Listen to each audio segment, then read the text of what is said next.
नमस्कार। आज की इस नई और खास चर्चा में स्वागत है।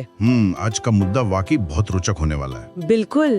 क्या शादी अपनी पसंद से होगी या परिवार की मर्जी से? क्या कुंडली में पहले से लिखा होता है कि शादी लव होगी या अरेंज्ड? ये सवाल लगभग हर किसी के दिमाग में आता ही है। और सबसे बड़ा सवाल, अगर लव मैरिज के योग हैं तो आखिर रिश्ता टूट क्यों जाता है? देखिए, ये एक ऐसी उलझन है जिसका जवाब लोग हमेशा ढूंढते हैं। तो आज का हमारा ये गहरा विश्लेषण एक बहुत ही खास स्रोत पर आधारित है जिसका नाम है celestial blueprints, the astrology of love and arranged marriage. और हमारा मिशन उन गहरे एस्ट्रोलॉजी सीक्रेट्स को बाहर लाना है जो आमतौर पर सिर्फ अनुभवी एस्ट्रोलॉजर्स ही आपस में डिस्कस करते हैं। यानी इस चर्चा से साफ हो जाएगा कि कुंडली में लव या अरेंज मैरिज के योग आखिर काम कैसे करते हैं, शादी में देरी क्यों होती है और सीक्रेट रिलेशनशिप्स के क्या सिग्नल्स होते हैं। पर चर्चा शुरू करने से पहले मैं एक टोन सेट करना चाहूंगा।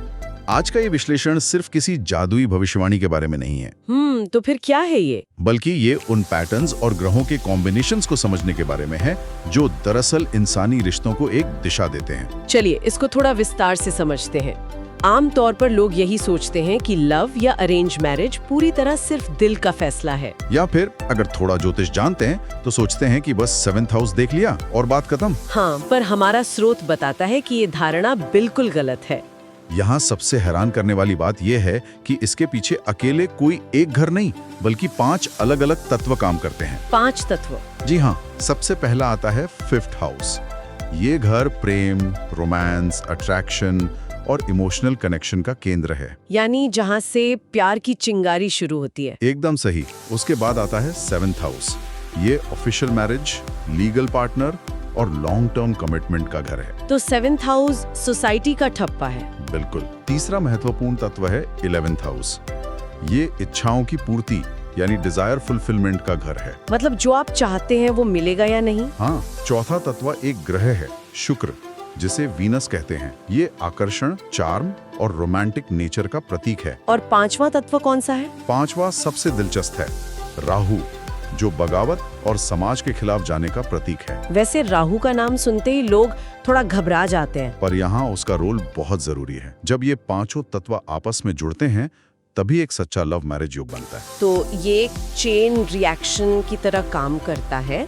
पर मुझे ये जानना है कि 5th हाउस का स्ट्रॉन्ग होना तो किसी को बहुत आसानी से प्यार में गिरा देता है। हाँ, ऐसे लोगों की रिलेशनशिप लाइफ काफी एक्टिव रहती है। लेकिन सिर्फ प्यार में पड़ना शादी की गारंटी तो नहीं है। शादी के लिए क्या जरूरी है? लव को मैरिज में बदलने के लिए 5th और 7th हाउस का आपस में कनेक्शन बनना सबसे अनिवार्य है। ये कनेक्शन बनता कैसे है? उदाहरण के लिए, अगर 5th हाउस का लॉर्ड 7th हाउस में बैठा हो या फिर 7th लॉर्ड 5th हाउस में आ जाए। अच्छा, दोनों आपस में जगह बदल लें? या फिर वीनस इन दोनों घरों को किसी तरह आपस में जोड़ दे। ये सच में बहुत मजबूत लव मैरिज योग है। यहाँ बात सच में बहुत रोचक हो जाती है क्योंकि स्रोत में एक शब्द है सीक्रेट ट्रिगर। हाँ, राहु को सीक्रेट ट्रिगर बताया गया है। तो ये ट्रिगर दबता कैसे है? और अगर राहु 5th या 7th हाउस में बैठा हो या उन पर दृष्टि डाल रहा हो तो सीक्रेट रिलेशनशिप्स और सडन मैरिज के चांसेस अचानक बढ़ जाते हैं। और परिवार का जो विरोध होता है वो भी राहु ही लाता है। और अगर वीनस और राहु का कनेक्शन हो जाए, यानी वीनस प्लस राहु, तो क्या होता है? तो ये इंटेंस लव, पैशन और सोसाइटी के खिलाफ जाकर शादी करने का एक बहुत स्ट्रॉन्ग निर्माण करता है। मतलब सोसाइटी की परवाह किए बिना लोग अपना रास्ता चुन लेते हैं। हाँ। ये तो हो गई लव मैरिज की आग। बिल्कुल। पर विषय को थोड़ा अरेंज्ड मैरिज की तरफ मोड़ते हैं। कुंडली में इस शांत और परंपरागत शादी का लॉजिक क्या है? अरेंज्ड मैरिज का लॉजिक थोड़ा प्रैक्टिकल है। ये तब स्ट्रॉन्ग होती है जब 7th हाउस अपने आप में अकेले स्ट्रॉन्ग हो और 5th हाउस का दखल ना हो। सही पकड़ा। साथ ही 2nd हाउस जो फैमिली का घर होता है वो मजबूत होना चाहिए। और गुरु का प्रभाव भी जरूरी होता होगा। हाँ, जुपिटर यानी गुरु पूरा सपोर्ट कर रहा हो। और सबसे खास बात कि राहु वीक हो, क्योंकि राहु बगावत है और अरेंज्ड मैरिज में बगावत नहीं होती। एकदम स्थिरता होती है, फैमिली का इन्वॉल्वमेंट हाई होता है, फैसले प्रैक्टिकल होते हैं और कंपैटिबिलिटी स्टेबल रहती है। पर आजकल एक और मुद्दा बहुत चर्चा में रहता है। लोग अपनी पसंद से शादी तो करते हैं पर वो किसी और धर्म या कास्ट में होती है। Intercaste marriage. स्रोत में इसके बहुत स्पेसिफिक इंडिकेटर्स दिए गए हैं। जैसे कौन से संकेत? जैसे राहु का अकेले 7th हाउस में होना या फिर 7th लॉर्ड का 12वें यानी 12th हाउस में जाना। और वीनस और राहु का साथ होना भी इसका एक संकेत है ना? हाँ, और केतु का 1st हाउस यानी लग्ना में होना।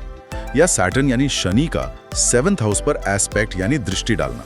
ये सभी मिलकर इंटरकास्ट शादी के बहुत स्ट्रॉन्ग संकेत देते हैं। पूरी तरह से एक नए बैकग्राउंड में शादी होने का इशारा है। चलिए अब उन लोगों की उस आम समस्या पे आते हैं जो शायद सबसे ज्यादा दुख देती है। आप ब्रेकअप्स की बात कर रही हैं? हाँ, जहाँ लोग कहते हैं कि प्यार तो बहुत गहरा था पर आखिर में शादी नहीं हुई। ये एक बहुत जरूरी सवाल खड़ा करता है। और हमारी इस चर्चा के माध्यम से स्रोत का एक मुख्य संदेश भी यही निकल कर आता है। ऐसा दुख तब सामने आता है जब 5th हाउस यानी लव योग तो बहुत स्ट्रांग हो, लेकिन 7th हाउस यानी मैरिज योग वीक रह जाए। मतलब प्यार था पर उसे सोसाइटी का थप्पा नहीं मिल पाया। साथ ही स्रोत बताता है कि राहु सिर्फ ऑब्सेशन देता है, स्टेबिलिटी नहीं देता। और एक टर्म और था स्रोत में वीनस का कंबस्ट होना। अस्त होना।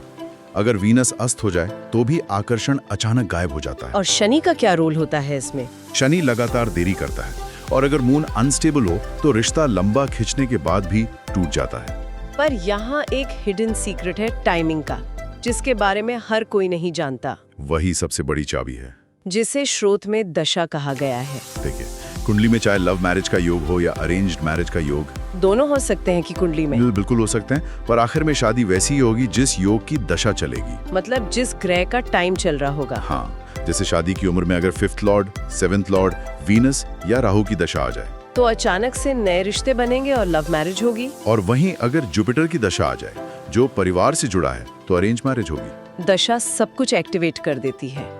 इस कॉन्सेप्ट को और बेहतर समझने के लिए स्रोत में दी गई कुछ केस स्टडीज पर नजर डालते हैं। हाँ, स्रोत ने 3 बहुत अच्छे केसेस दिए हैं। केस 1 में एक व्यक्ति के 5th लॉर्ड 7th हाउस में थे और राहु 11th हाउस में बैठा था। साथ ही वीनस बहुत स्ट्रांग था। नतीजा ये निकला कि उन्होंने विरोध के बावजूद एक सक्सेसफुल लव मैरिज की। और केस 2 तो उस ब्रेकअप वाले सिनारियो से मिलता जुलता है। सही कहा। इस केस में 5th हाउस स्ट्रांग था पर 7th वीक था और सबसे बड़ी रुकावट थी सैटर्न का एस्पेक्ट, जिसका नतीजा ये रहा कि लंबा रिलेशनशिप होने के बाद भी शादी नहीं हो सकी। और केस 3 बिल्कुल क्लियर पिक्चर देता प्योर अरेंज्ड मैरिज की। उसमें 7th हाउस स्ट्रांग था ना? हाँ, 7th स्ट्रांग था, 5th वीक था और फैमिली प्लैनेट्स बहुत एक्टिव थे दशा के वक्त। तो परिवार ने रिश्ता तय किया और खुशी खुशी शादी हो गई।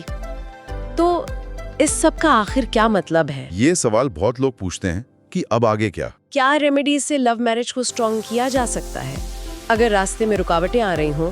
देखिए, ज्योतिष में वीनस को स्ट्रॉन्ग करना, राहु को बैलेंस करना और सैटर्न को शांत करना सपोर्ट जरूर दे सकता है। लेकिन स्रोत एक आखिरी फॉर्मूला बताता है जो सबसे ज्यादा शक्तिशाली है।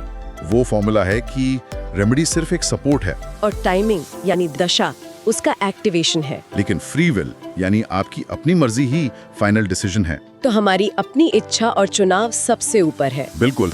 ग्रह सिर्फ हवा का रुख बताते हैं पर पतंग कहाँ जाएगी ये उड़ाने वाले पर निर्भर है। चर्चा को समेटते हुए ये बात सभी सुनने वालों को याद रखनी चाहिए कि रिश्ते किसी एक ग्रह पर निर्भर नहीं होते। ये प्रेम, टाइमिंग, परिवार और हमारे विकल्पों का एक बहुत ही कॉम्प्लेक्स वेब है। ध्यान रखने वाली बात यह है कि ज्योतिष सिर्फ एक मार्गदर्शन देता है, कोई निश्चित फैसला नहीं। और यहीं पर चर्चा को हम एक नए और गहरे विचार की तरफ ले जाते हैं। वो आखिरी सवाल। हाँ, अगर जैसा कि स्रोत के अंत में कहा गया है कि फ्री विल या हमारी अपनी मर्जी ही अंतिम फैसला है, तो आखिर कुंडली क्या कर रही है? क्या वो सच में हमारा भाग्य तय कर रही है या फिर ये सिर्फ हमारी मनोवैज्ञानिक प्रवृत्तियों का एक नक्शा है, यानी साइकोलॉजिकल टेंडेंसीज का मैप? क्या ज्योतिष हमें हमारा भविष्य बताता है या सिर्फ हमारे अपने दिमाग को समझने का आईना दिखाता है? ये एक ऐसा सवाल है जो ग्रहों की पूरी धारणा को एक नया मोड़ दे देता है। और मुझे लगता है इस एक सवाल पर लोग अपने हिसाब से घंटों विचार कर सकते हैं। इस गहरे विचार पर हम चर्चा को यहाँ समाप्त करते हैं,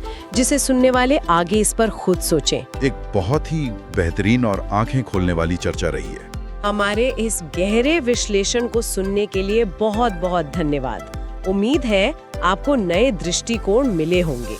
एक गर्मजोश और फ्रेंडली अलविदा। नमस्कार।